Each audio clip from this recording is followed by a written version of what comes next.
Queríamos tal vez escuchar otras cosas, sino que siento que fue una excusa. Al final, recuerden, antes que nada, recuerden que lo que yo opino aquí es mi opinión, no representa ni de nuestros hermanos de Radio Hogar, ni de Radio Claret Digital, eso lo dejo bien, pero bien claro.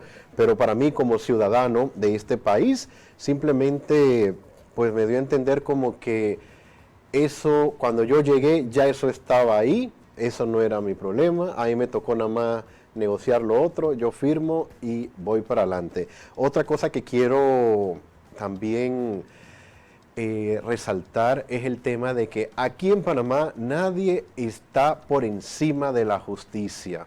Claro, nos los dijo a nosotros los ciudadanos, los de a pie, nos dijo que ninguno de nosotros estamos por encima de la justicia, pero lastimosamente todos nuestros políticos sí están por encima de la justicia.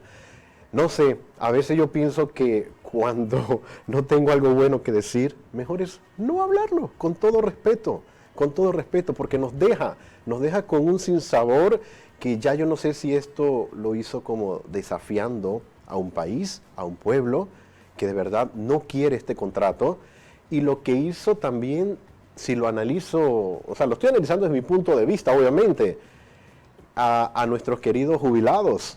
No se dejen engañar, no se dejen engañar. Tal vez sí les van a dar este dinero y qué bueno, porque yo sé que muchos jubilados necesitan que les den un aumento, pero que ese dinero no venga de un desastre nacional, de un desastre donde, señores jubilados, sus nietos van a tener las consecuencias de todo esto, de esto de que nos acaban de hacer a nuestros países. Gracias a nuestros hermanos de Radio Hogar que aquí nos están chateando. Excelente, de nada, señor Eduardo Soto, un saludo para usted.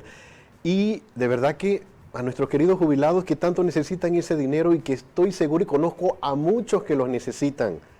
Qué bueno que les van a dar ese dinero, pero ¿a costilla de qué? A costilla del futuro de sus nietos,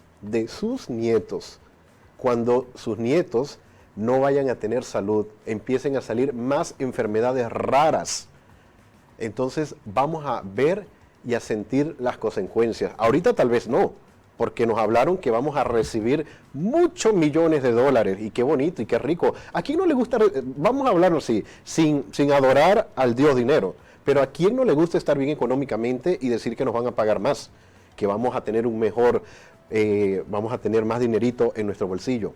Pero cuando echamos hacia atrás, ¿a costilla de qué? Yo no quiero profundizar tanto sobre esto porque no es el fin de este programa al día, pero ya lo vengo repitiendo siempre.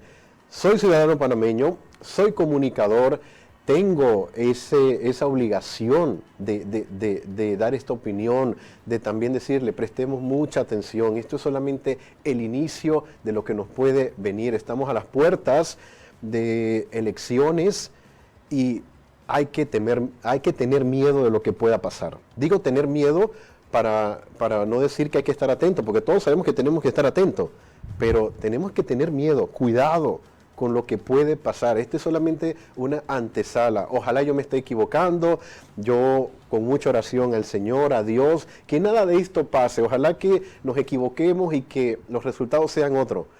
Pero a mí, en lo personal, no me gusta esto para nada. Al señor presidente, con todo respeto, pues yo como ciudadano quedé con espera de más. No pensé que iba a tener un pronunciamiento para mi punto, tan vacío, donde nada más me recordó que cuando él llegó, él encontró esto así, y que bueno, al final, él puso su firma. Él sigue siendo parte de ese problema que otros nos dejaron, y que él ahora nos va a dejar, por lo visto. Entonces, a tener cuidado. Yo les pido a todos ustedes que tengan mucha precaución si andan por las calles. Miren lo que se les formó aquí anoche, a espalda de nosotros, aquí atrás de donde estamos ubicados nosotros, en el Santuario Nacional del Corazón de María, esa protesta en anoche, que por un lado, miren, yo aplaudo a toda esa juventud que estuvo ahí. De verdad que excelente ver a la juventud decir, ya basta, no lo queremos. Eso de verdad que, mira, me hubiera encantado tener aquí al Padre Julio nuevamente hoy, que yo sé que él estuvo ahí, él estuvo participando de esa marcha. Lastimosamente esa marcha terminó como terminó, pero es porque simplemente llegan las autoridades y como ellos tienen la fuerza, obviamente tienen lo que es el armamento, estas bombas de gas y todo esto, pues obviamente ellos tienen, vamos a decir por un ladito, en ese momento las de ganar, aunque esto no es una pelea. Nosotros no queremos fomentar aquí ningún tipo de delincuencia, ningún tipo de vandalismo. Yo también aprovecho a mandar un mensaje. Si usted quiere salir a protestar, protesten. Si hay que cerrar las calles, bueno, es la única forma que nos escuchen. Pero no dañemos todas estas, las paradas, los letreros, todas esas son cuestiones públicas que usted y yo pagamos con todos nuestros impuestos y yo creo que tenemos que respetar. Tenemos que protestar, ejercer nuestro derecho, pero siempre cuidando y no caer en la delincuencia ni en la violencia. Eso sí, le hacemos un alto rotundo y yo me opongo completamente a eso. Pero de que hay que protestar, hay que protestar. No podemos dejarnos y bueno, vamos a ver qué va a pasar después de este pronunciamiento del presidente en nuestras calles, porque si nuestras calles de por sí ya están paralizadas, ojalá y no pase nada mayor, pero vamos a estar muy pendientes. Aquí en El Día le iremos informando mientras estemos aquí en esta hora de programa. Yo voy a dejar este tema un poquito ahí porque no quiero empañar tampoco este día que para nosotros representa mucho, ya que hoy es 24 de octubre, día en que estamos celebrando a nuestro padre fundador de la Congregación de Misioneros Claretianos, San Antonio María Claret. Era patrón también aquí de esta emisora o de este medio de comunicación, el Grupo Claret, donde pertenece Radio Claret Digital, Radio Claret Televisión a través de YouTube. Así que también el Estudio Corazón de María, que es donde estamos, cumple 3 años también de su inauguración, donde también recuerdo, hace 3 años estuvo por aquí Monseñor José Domingo Ulloa, que nos hizo ese honor de estar aquí cortando esa cinta de inauguración, donde él nos dijo a evangelizar a través de todo lo que tienen, sin miedo y hacia adelante. Y siguiendo esas palabras de Monseñor en ese entonces, eso es lo que hemos hecho ahí poquito a poquito, porque obviamente el producir, todos ustedes saben, los que se dedican a esto, no es un trabajo tampoco tan sencillo, pero para todos aquellos que nos gusta, que nos divierte, que nos entretiene, lo hacemos con mucho cariño y con mucho amor. Vamos entonces en este momento a escuchar este audio, a conocer un poquito más, por si acaso usted no conoce, de la vida de San Antonio María Claret. El Santo del Día. Una luz que guía nuestro caminar.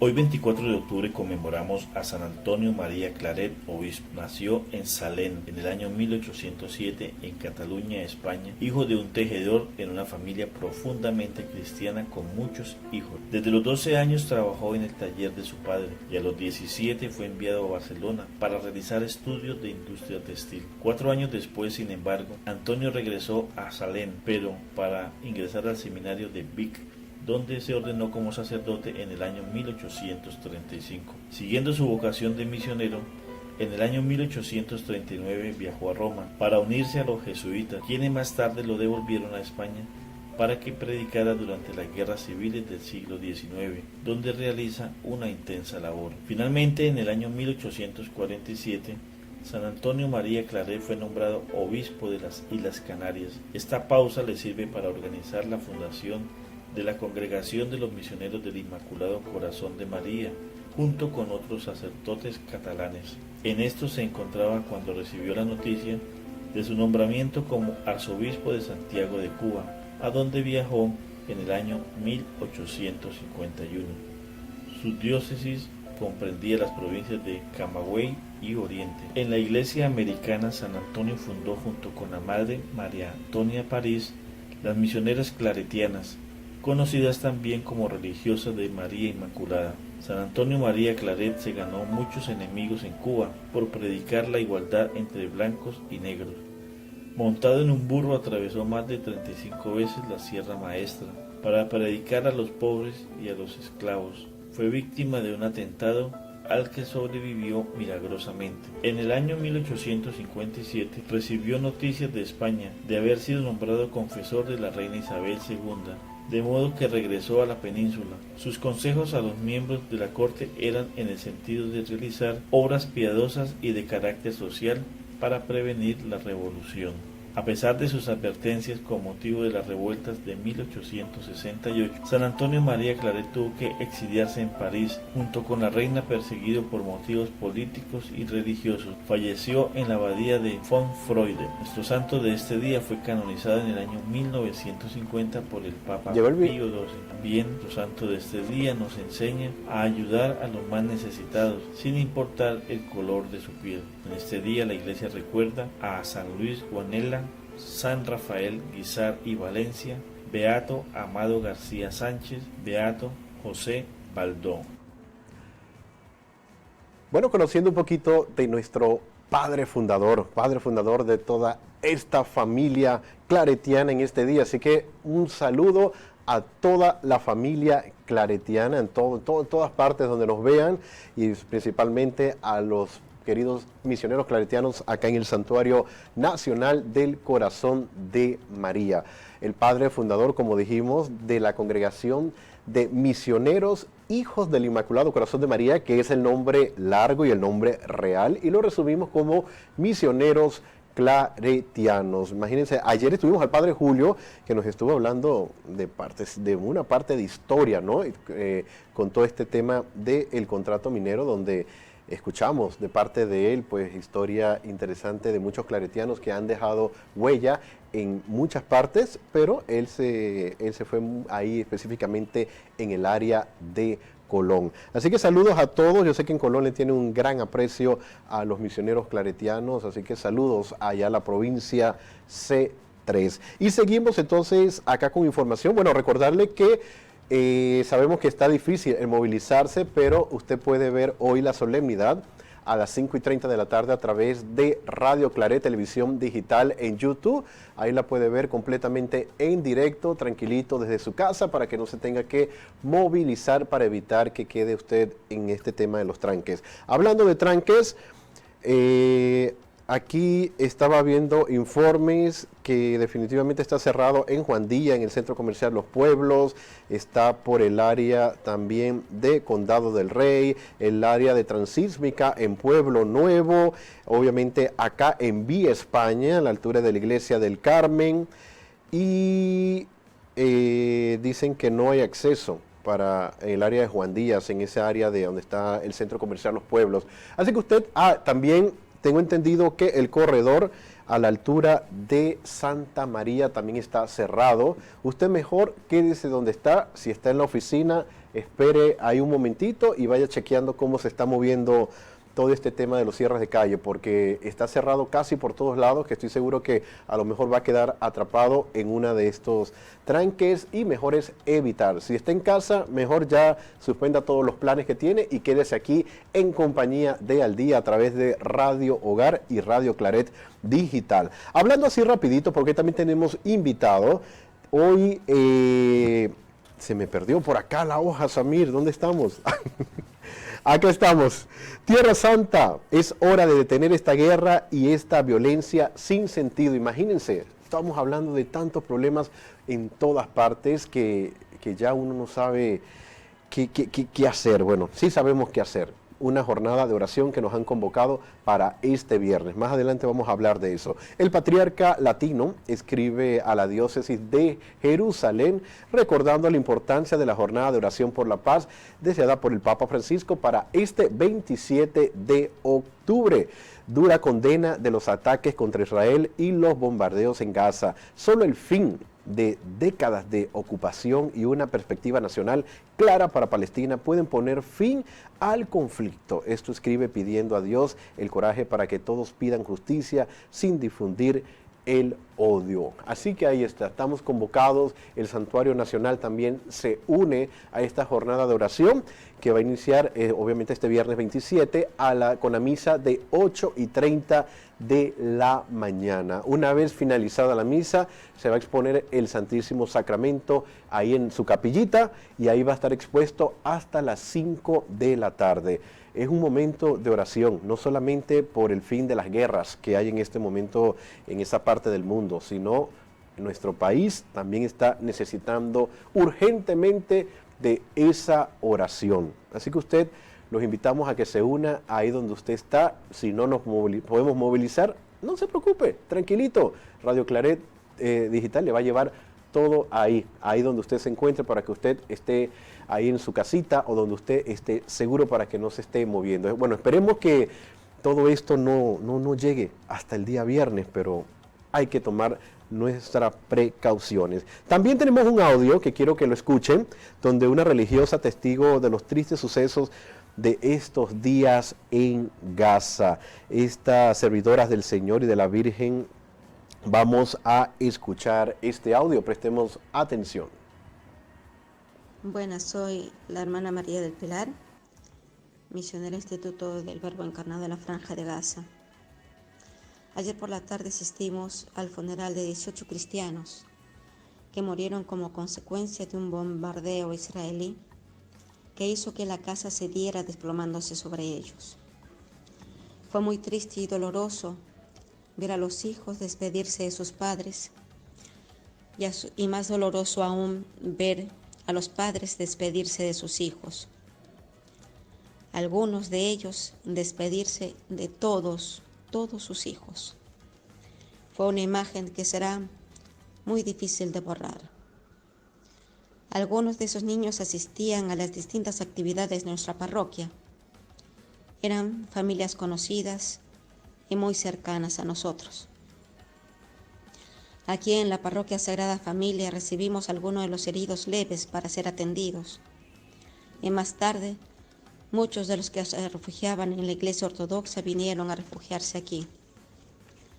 Somos casi 700 fieles, entre los que se encuentran las hermanas de la Madre Teresa, con 50 niños discapacitados, las hermanas de Nuestra Señora del Rosario, el Padre Yosef Aimad y nosotras del Verbo Encarnado. Ancianos, enfermos, niños, a todos atendemos. Actualmente estamos sin luz y sin agua potable. Estamos usando agua del pozo que no sabemos cuánto durará y agua mineral que tuvimos que comprar al triple del precio original para poder beber. Buscamos con mucha caridad que todos reciban lo que necesiten en la mejor manera posible. En esta parroquia tenemos la misa 2 veces al día y constantemente estamos rezando el rosario, pidiendo a la Virgen y a Dios por esa paz que tanto anhelamos.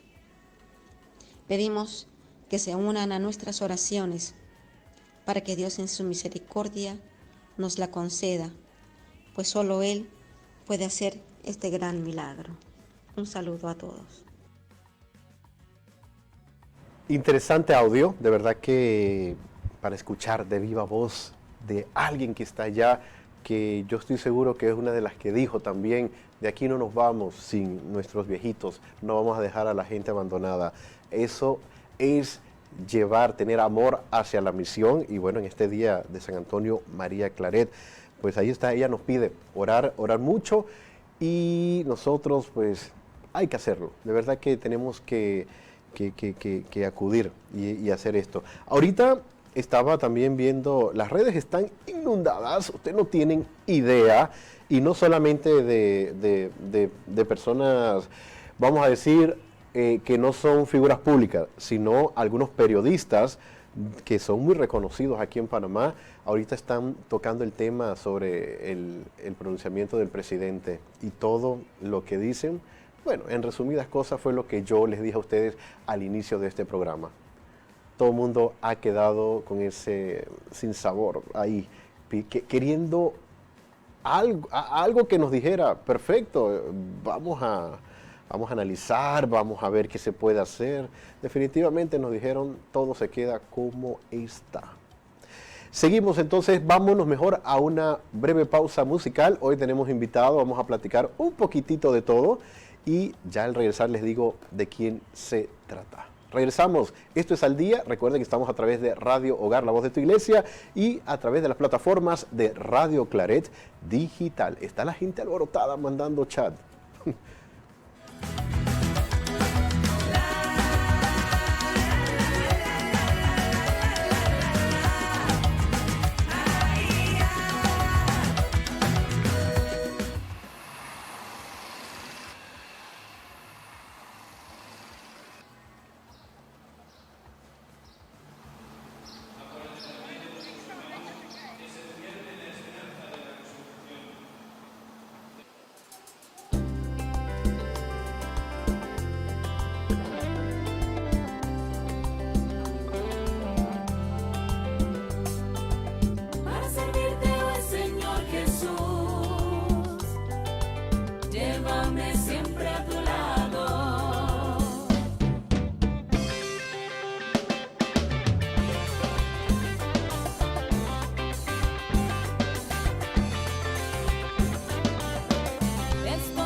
estamos de regreso en Al Día. Gracias por seguir con nosotros, a todos los que nos escuchan a través de Radio Hogar, la voz de tu iglesia, y los que están en nuestras plataformas de Radio Claret Digital. Ya tengo aquí a nuestro invitado de esta tarde, al padre César Espinosa, misionero claretiano. Antes que nada, bienvenido, pero felicidades en este día de San Antonio María Claret.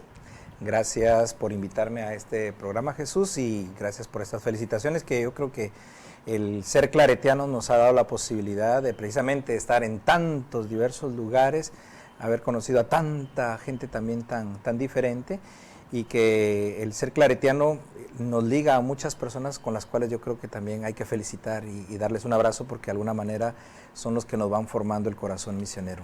Claro, esa gran familia claretiana, ¿no? Tanto laicos, comprometidos, esos que tal vez vienen a misa, pero se sienten identificados con ese carisma, y que cuando uno los llama, pues siempre dicen, ahí voy, porque siento ese fuego claretiano. Y como lo dijiste, ahorita que mencionabas a Colón, y que yo estuve ahí 4 años, imagínate, sí, ayer y te mi año de experiencia de misión. Entonces uno dice, claro, saber que la gente de Colón nos está escuchando, un saludo a toda la gente de Colón, y sí, ahí también fue mi universidad, mi tiempo de graduación ya misionera en la práctica, en la vivencia de cada día, en la cotidianidad, en el acompañamiento, en las resistencias también, en aquel tiempo contra la ley 44, en contra de los embalses, y luego también en el acompañamiento en contra de la mina Petaquilla. Oye, excelente. Mira, antes de seguir con la información, quiero mandar un saludo a la señora Carmen Olive, que escribió a través de nuestros hermanos de Radio Hogar, que dice: buenos días, Jesús, te felicito por tu opinión alta, clara y valientemente expresada, y la comparto al 100%. Muchas gracias, señora Carmen, gracias por estar en sintonía con nosotros. Y bueno, sí, hay que ser responsables, ¿no? Cuando somos comunicadores, estamos ante los micrófonos, que podemos llegar a tantas personas. Yo creo que es nuestra responsabilidad, siempre lo he dicho, como ciudadanos de este país, pues no quedarnos tampoco callados y formar parte de esos que no decimos nada y que somos neutros, que bien lo dijo el padre Julio hoy en su homilía. Somos católicos, es verdad, tenemos que orar, pero ser buen católico no es quedarnos neutros, sino es hacer también lo que nos toca hacer, y no decir que no, yo, como él lo mencionó muy chistosamente, ¿no? Yo me quedo mejor aquí en mi casita viendo Netflix, y ellos allá que pase lo que sea, sin saber pues que las consecuencias es para todos. Sí, yo creo que el tema de la neutralidad está bastante confundida.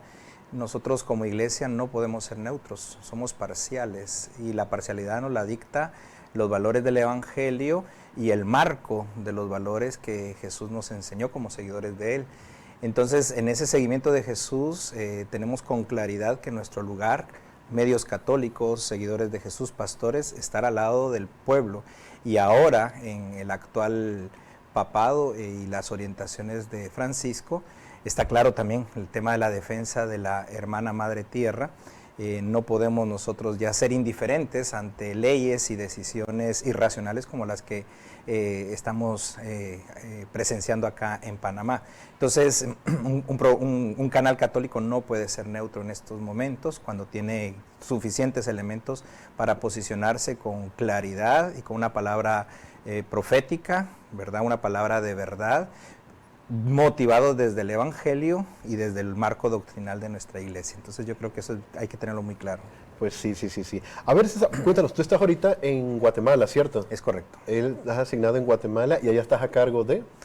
Yo soy el coordinador del Centro de Solidaridad y Misión. Bueno, hay todo un centro pastoral que tiene la dimensión de la espiritual, que es el Centro de Espiritualidad, y todo el Centro de Solidaridad y Misión, que es la dimensión social de nuestro carisma. Entonces, por el Centro de Espiritualidad se ofrecen ejercicios espirituales a religiosas, parroquias, formación bíblica, formación en diferentes temas teológicos, a las personas que solicitan los servicios al centro. La casa también es un lugar donde las parroquias suelen ir a hacer sus experiencias de retiro, de reflexión. Y el Centro de Solidaridad y Misión, ahí está nuestra Fundación Procladegua, Proyectos Claretiano de Desarrollo, y más se enfoca en temas sociales, tema de educación, salud, medio ambiente, pueblos indígenas, derechos humanos. Entonces, pues me toca animar eso allí actualmente en Guatemala, y desde esa posición misionera a nivel de toda Centroamérica, la animación de la Secretaría de Justicia, Paz e Integridad de la Creación.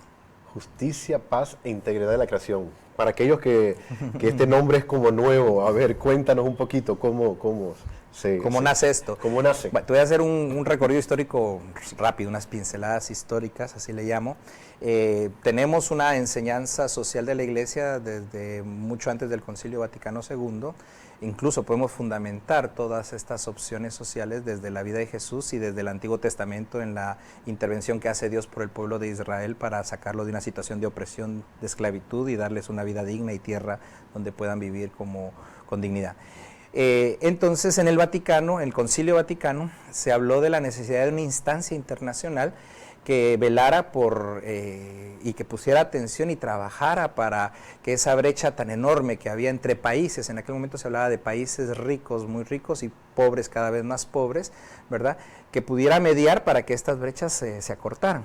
Entonces se hablaba del tema laboral, ¿verdad?, la justicia laboral, se hablaba de derechos humanos, y el Concilio Vaticano lanza esa propuesta y se concreta en el 1967 más o menos el Pontificio Consejo de Justicia y Paz, que es una instancia eclesial.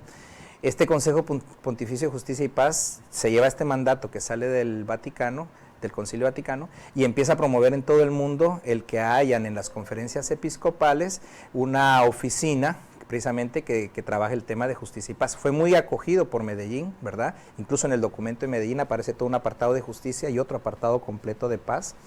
Y luego hubo un sínodo sobre la justicia en el año más o menos 1900, si no estoy mal, 80 y algo, en los 80, y que quería orientar todo este trabajo de la Iglesia más organizado, más sistemático también, más orgánico. Y el impulso llegó hasta las congregaciones religiosas. Entonces nuestra congregación como misioneros claretianos incluye dentro de su estructura la Secretaría de Justicia, Paz, y se ve el tema de la creación, porque en todas estas reflexiones que hace el Pontificio Consejo de Justicia y Paz, se ve que la crisis ambiental no está separada de la crisis social, que ambas crisis son una misma crisis socioambiental, ¿verdad? Y ya después el Papa lo va a explicar en el Laudato Si, del raíz humana, que somos nosotros los responsables de ambas crisis. Entonces, pero estas reflexiones surgieron y es por eso que las congregaciones religiosas le ponen este apellido, ¿verdad? Justicia, Paz e integridad de la creación como defensa, cuidado de la madre tierra, claro, como se dice ahora, ¿verdad? En aquel momento era la creación. Lo asumen las congregaciones religiosas, los claretianos lo asumimos, y también está el mandato, como es asumido desde la cabeza, de que todas las provincias y todos los organismos incluyan dentro de su estructura esta secretaría y que promueva toda la dimensión social, no solo de los claretianos, sino la dimensión social de la evangelización. El Papa en el capítulo 4 del Evangelii Gaudium habla precisamente todo el capítulo 4 de la dimensión social de la evangelización, hay que conocerlo, ¿verdad? Entonces no es un tema de claretianos, es un tema de todos los católicos en el mundo, pero que nosotros los claretianos obviamente le damos nuestro matiz, le damos nuestro sentido misionero, claro, a esta dimensión social. Pues interesante hacer este pequeño recorrido por la historia, porque es muy importante saber cómo nace todo esto, y ahora esta parte que nos dice que obviamente que lo adoptamos nosotros y obviamente tenemos que estar siempre pendientes. Y coincide mucho con todo esto que está pasando en Panamá, que coincide también con tu visita por acá, o sea, sí, curioso, ¿no? Todo esto, ayer el Padre Julio casualmente nos hablaba también que de tu participación en Colón, que estuviste por allá, que conocías también, como mencionaste al inicio, muchos de estos proyectos, digamos, que ya se estaban dando en ese entonces y que ustedes como iglesia, obviamente siempre estaban ahí viendo y tratando de defender a esas personas de esas regiones. Fíjate que en ese tiempo una de las cosas que nosotros denunciábamos eran las decisiones gubernamentales que se tomaban a espaldas de la población directamente afectadas. Por ejemplo, aquella ley, famosa ley 44, que después se derogó, pero que fue una lucha de más de 7 años. Esa ley 44, de repente, aparece que los territorios donde miles de familias vivían ya no son tierras de ellos, sino que son tierras del canal, ¿verdad? Claro. Y una tarea fue decirle a la gente lo que había pasado con sus tierras. Ellos no sabían de eso, o sea, no se les tomó en cuenta en los procesos, claro, de aprobación de esa ley. Y esa fue la lucha una lucha muy digna de los campesinos en aquel tiempo. Y luego viene el tema de este proyecto minero, ¿verdad? Con todos los gravámenes que tiene. Y estos disque empresarios mineros. Lastimosamente yo no puedo hablar de empresarios sino de delincuentes por las formas delincuenciales que utilizan para la compra de líderes, incluso claro, de líderes religiosos, ofreciéndote llevarte en avión, en helicóptero, dándote la lancha mejor, queriendo arreglar tus capillas para que tú no cuestiones esas formas ilícitas con las que entran, o a veces legales pero inmorales, con las que entran a los territorios. Cómo dejaron desconectado a comunidades unas de otras, incluso provocándoles movilizaciones más dificultosas, por ejemplo para el traslado de enfermos. En aquel momento lo mirábamos desde esta experiencia de acompañamiento de las comunidades que estaban siendo afectadas directamente. Pero ahora, después de la iluminación del Espíritu en la iglesia con la Laudato Si, ahora ya no vemos que sea solo un problema de esas personas, sino que es un problema de los panameños, porque ya vimos que el tema de la crisis climática es real, sí, y que la crisis climática tiene raíz humana, y que lo que esté pasando en ese lugar no solo les va a afectar al resto de panameños, sino al resto de centroamericanos y al resto del mundo. De hecho, por eso el tema incluso de la Amazonía en Brasil es tan importante, porque claro, sabemos que es un pulmón mundial, pero igual lo que pase en los bosques, en el ambiente de Panamá, nos va a afectar a todos, no solo a los panameños que viven en ese territorio. Y la extracción minera es destrucción de los territorios, acaba con la biodiversidad, acaba con la flora, con la fauna, acaba con los mantos acuíferos, ¿verdad? Y genera mecanismos de contaminación que se puede extender a kilómetros del lugar donde se está llevando la actividad minera. Entonces, estas claridades en aquel momento, por ejemplo, no las teníamos como las tenemos ahora. Claro, ahora. Entonces, y ahora tenemos todavía más responsabilidad porque tenemos más conciencia.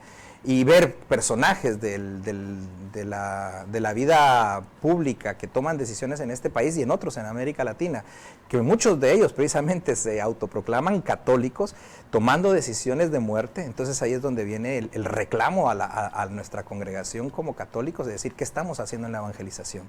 Estamos olvidando que la enseñanza social de la iglesia es doctrina, así se llama, doctrina social de la iglesia. Y doctrina es todo aquello que tiene que ser conocido, creído, enseñado y vivido.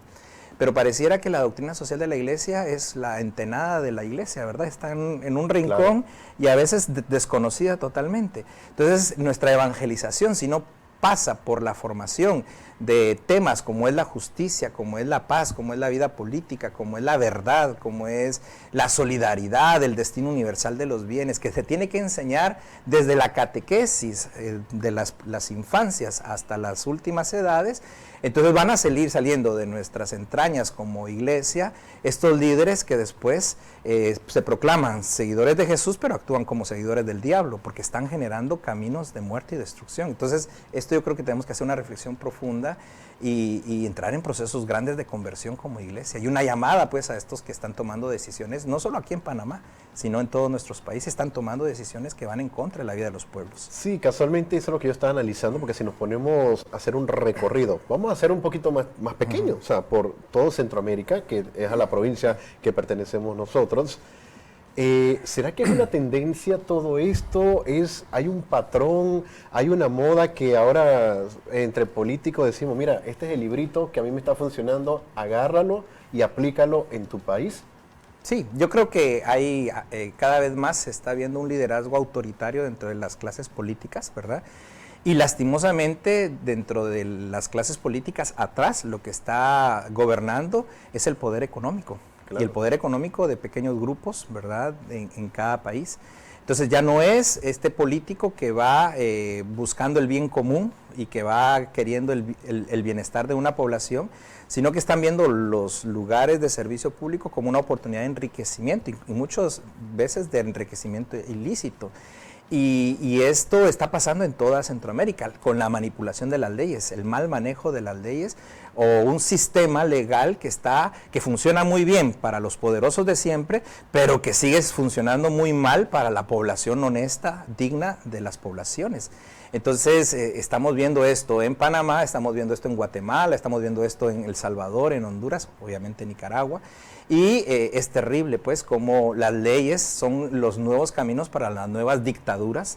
En algunos lugares no se quiere hablar como dictadura, pero estos gobiernos autoritarios precisamente utilizan las leyes como una herramienta para actuar dictatorialmente en la vida de los Entonces usted, le guste o no le guste, usted se lo aguanta, como Exacto. un poco fue el comentario del presidente el día de hoy El en día la de tarde, hoy. ¿verdad? O sea, muy autoritario y casi como un dictador, decir, bueno, esto se ha firmado y les guste o no les guste, y pueden no estar a favor, pueden manifestarse, pero no les vamos a poner atención. Entonces no hay una escucha atenta a los que las poblaciones están demandando y quieren, no se les está consultando. En otros países por lo menos tienen la decencia de hacer un plebiscito y preguntar a la población si quieren este tipo de proyectos que va a afectar realmente a las poblaciones. Aquí no. Que es lo que muchos están pidiendo. Claro, y aquí no, aquí son los diputados que se creen representantes, ¿verdad? Y es este sistema democrático limitado que tenemos, ¿verdad? Del sistema democrático donde le damos todo un poder a unas personas que después no piensan en favor de esas personas que los han llevado a esos lugares de toma de decisión.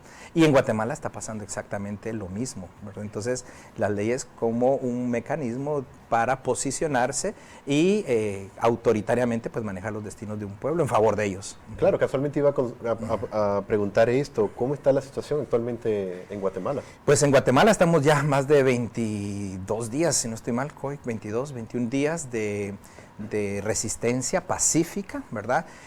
Muchos de los mecanismos que escuché ayer en televisión es precisamente el mismo guión que usan en Guatemala con los infiltrados estatales, claro, para deslegitimar la voz y la protesta.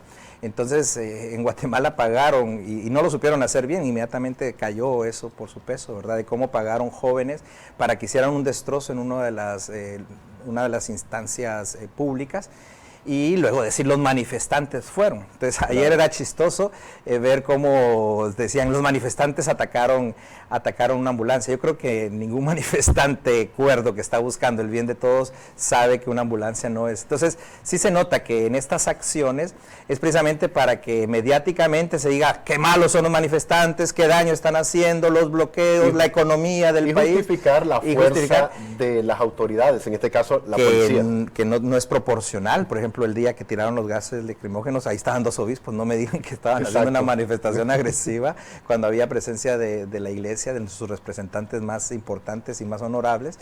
Entonces son las mismas prácticas que se están repitiendo tanto en Guatemala como en Panamá, de grupos de poder que infiltran, que generan todo este caos para después decir fueron los manifestantes y como que quitarle y restarle voz a la petición central que los manifestantes están teniendo. Pues igual ha pasado en Guatemala, pero eso lo que ha generado es más conciencia en la población, un levantamiento más generalizado.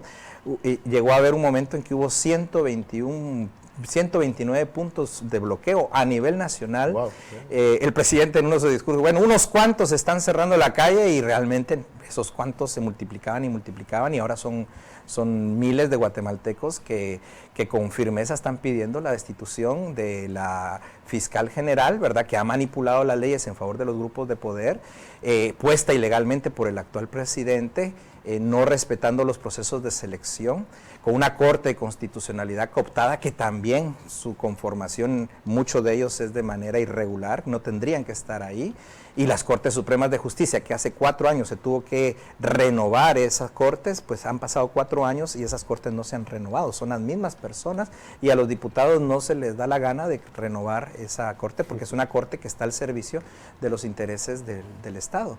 Entonces, cuando tú ves un Estado cooptado como el de Guatemala, donde el presidente es la cabeza y todos los demás son los empleados del presidente, la Corte de Constitucionalidad, la Corte Suprema de Justicia y el Ministerio Público, obviamente que la población se hartó, ¿verdad? Claro. Se hartó, y hay un levantamiento generalizado. Y la petición más fuerte es la renuncia de la fiscal general, la renuncia del juez Orellana, la renuncia del fiscal especial contra la corrupción de la FESI, y la renuncia de Cintia, también es otra jueza ahí de la Fiscalía Especial. Entonces hay una petición fuerte para la renuncia de estas personas, y ellos dicen no puede haber diálogo porque ya los tiempos de los diálogos ya pasaron. Ya se pasaron. Yo creo que igual están ahorita en Panamá, después de que han aprobado una ley con la rapidez con la que hicieron, sin leer adecuadamente, sin reflexionar, sin consultar, que es un derecho de la población a ser consultados, y un proyecto incluso puede ser muy bueno, pero si la población no quiere un proyecto por el tema de soberanía, ese proyecto no va. Aquí está en juego incluso la soberanía de este país, y es lamentable decir que es una mina solo de cobre.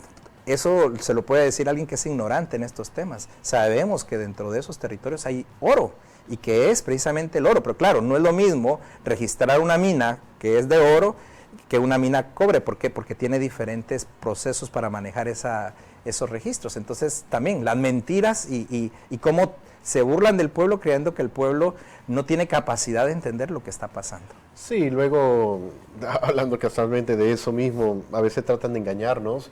Siempre yo digo que por eso los gobiernos en general de todos los países, les gusta dejar la educación a un lado, porque yo estoy seguro que ellos están claritos, como estamos claros muchos, que mientras tú mantengas a un pueblo ignorante, sin educación, ellos van a poder seguir haciendo lo que siguen haciendo.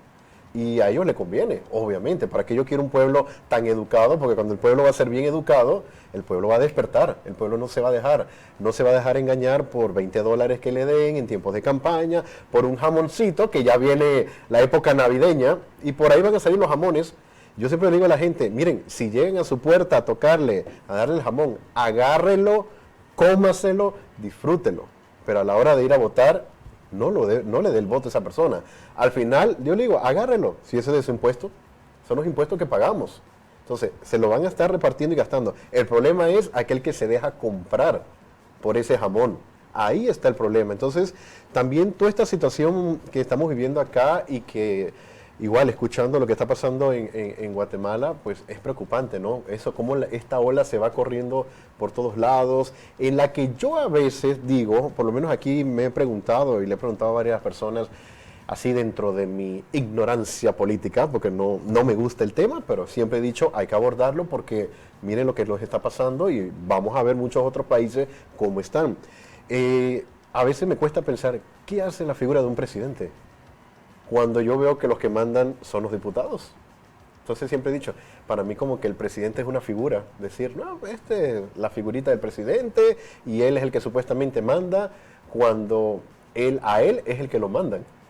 Entonces yo digo... Yo creo que en estados democráticos, como se ha pensado en nuestras repúblicas, hay separación de poderes y tiene que haberlo para el tema de los contrapesos. Claro, exacto. Pero cuando tú ves que los diputados aprueban una ley e inmediatamente al día siguiente, un sábado, el presidente aprueba esa ley, tú ves que ahí no hay separación de poderes. No. Que no hay ni siquiera un discernimiento de las leyes que se están... Y más cuando ves a diputados que en 50 minutos, en tercer debate, sí, sin un suficiente debate y sin escuchar a la gente que va a ser afectada, insisto, la forma en que hacen este tipo de aprobaciones, entonces tú ves que ahí no hay una separación de poder. Yo creo que la separación de poder es importante y los contrapesos, pero lo que pasó en estos días se debe a que no hay contrapeso, que exacto, ahí también hay una misma sonada y que ahí también hay una cooptación del Estado en ese sentido de los dos poderes. Entonces sí, eso es peligroso y yo creo que estos golpes que la población recibe tiene que ir ayudando a despertar a la población. O sea, ciertamente el Panamá de ahora no es el Panamá de hace 20 años cuando yo estuve por acá, o más, ya no me recuerdo cuántos años tengo aquí, wow, pues. Pero ciertamente también las redes sociales están configurando nuevas sociedades, claro. Algo novedoso en Guatemala, y es contra lo que está el actual gobierno, es el surgimiento de un candidato que ni siquiera aparecía en las encuestas oficiales, ni siquiera aparecía en los primeros lugares, y precisamente es el que llega al segundo lugar y que luego después gana las elecciones con más de 1 millón de votos de distancia con el segundo lugar. Y esto gracias a Twitter, gracias a TikToks, gracias a toda esa juventud que ya no está viendo la televisión que yo estaba viendo anoche aquí, y esa televisión que yo estaba viendo anoche aquí está siendo cuestionada. Incluso eso tendrían que pensarlo aquellos que trabajan en los medios de comunicación, que les está quitando credibilidad, y cuando tú le quitas credibilidad a algo, le quitas poder. Claro. Entonces empieza a tener más poder estos medios alternativos, que empiezan a ser los medios en los cuales la gente se está nutriendo, se está educando políticamente, como tú dices, no me gusta, pero me estoy enterando. Exacto. O sea, ¿y quiénes lo están haciendo? Esa red social del amigo que le cuenta al otro amigo, que le dijo al otro amigo, y el TikTok, y el Twitter, y el retuitear, y el dar like, y eso, y esas pequeñas notas, pequeñas píldoras de conciencia, es lo que está haciendo que se esté configurando las nuevas sociedades, no solo claro, en Guatemala, sino que yo creo que en Panamá. las manifestaciones que yo estoy viendo ahora con el tema de minería, no es la misma reacción como cuando nosotros estábamos en Colón, acompañando y que éramos un grupito y que era nuestro problema y era el problema de Colón. No, muy ahora aislado, todo mundo. Es un problema nacional y hay más conciencia y hay una narrativa más clara de que este es un proyecto que no afecta solo a los que están en esa región. Y bien como lo dices, gracias a las redes sociales que muchas veces son de gran utilidad y eso es bueno, la información ahora llega más, podemos informarnos más. Eso sí, hay que tener cuidado porque también hay que información hacer, obviamente hay que filtrar, hay fake news, hay que hacer siempre ese discernimiento. Pero lo tenemos así mismo, literalmente en las manos. Información en las manos y actual. O sea, algo está pasando en este momento, en menos de un minuto ya está publicado.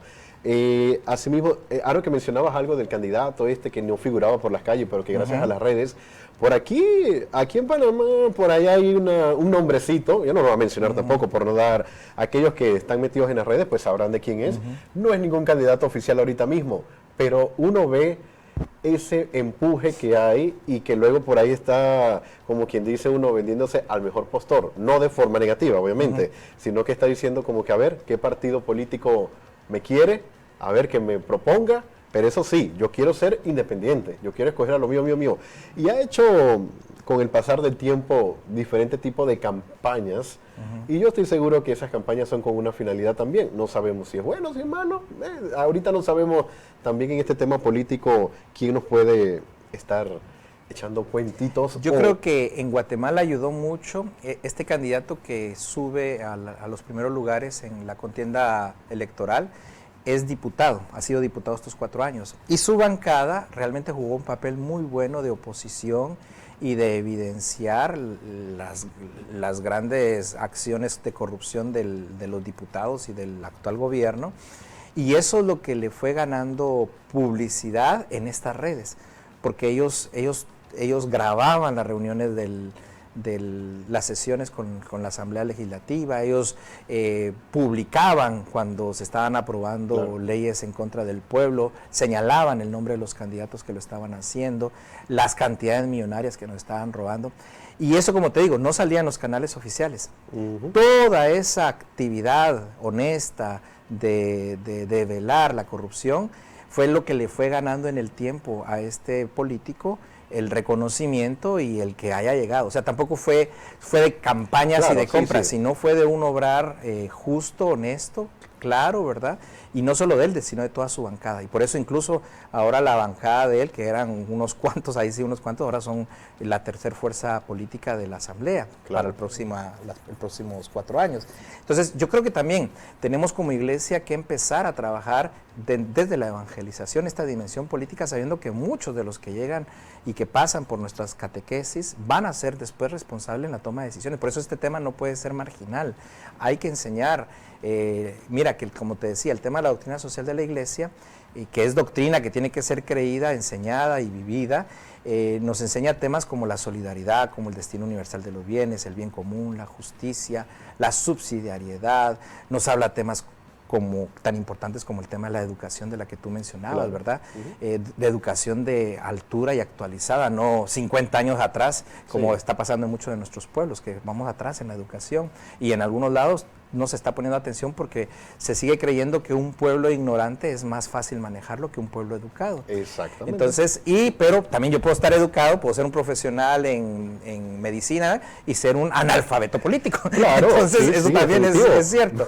Y yo creo que las redes sociales están encargando de que salgamos de ese analfabetismo político y que empecemos a tener, yo insisto, la política en la iglesia hay que hablar de ella. Si no se habla de ella, no se evangeliza.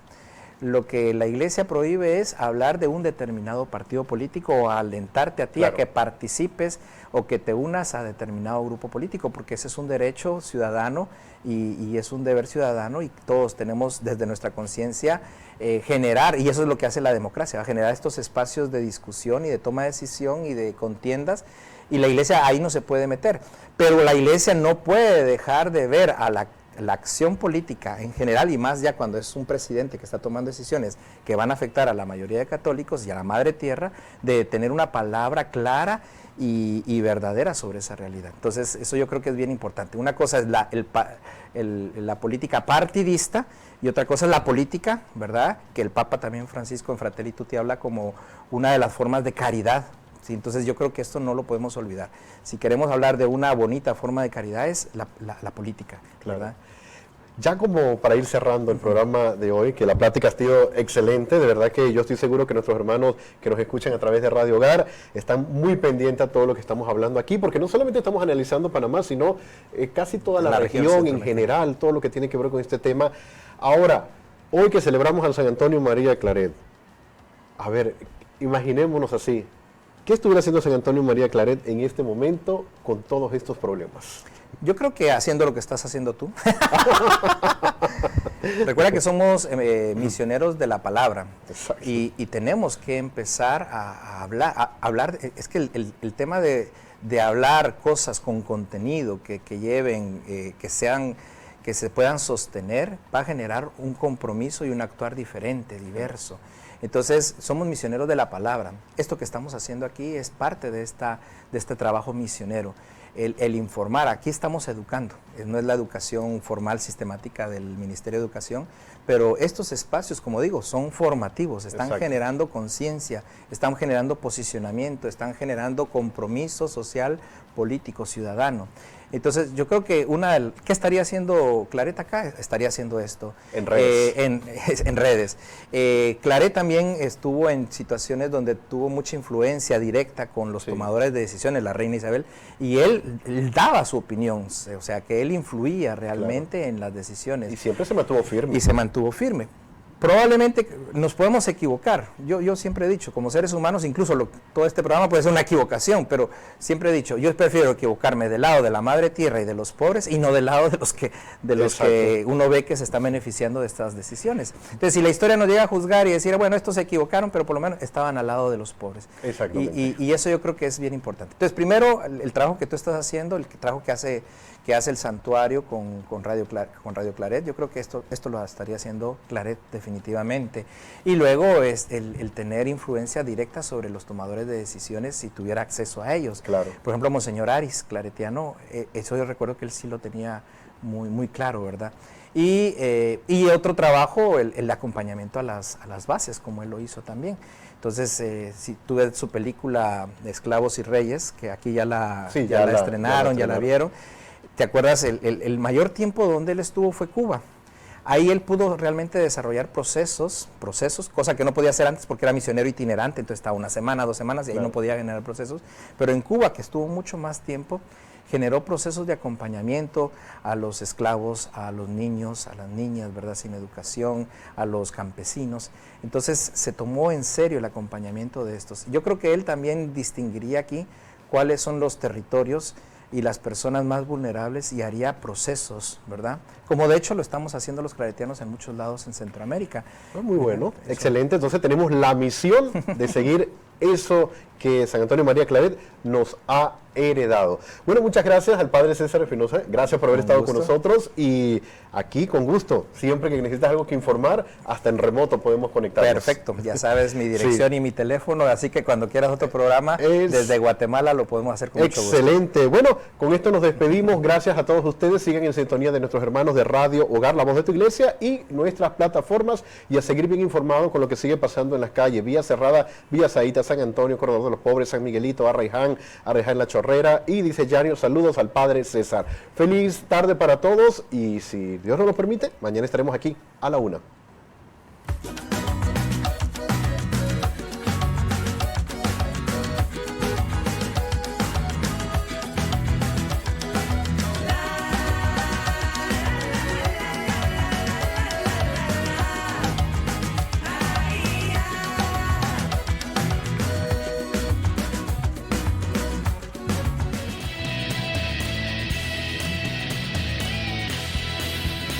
Radio Claret Televisión, evangelizando al mundo por Internet.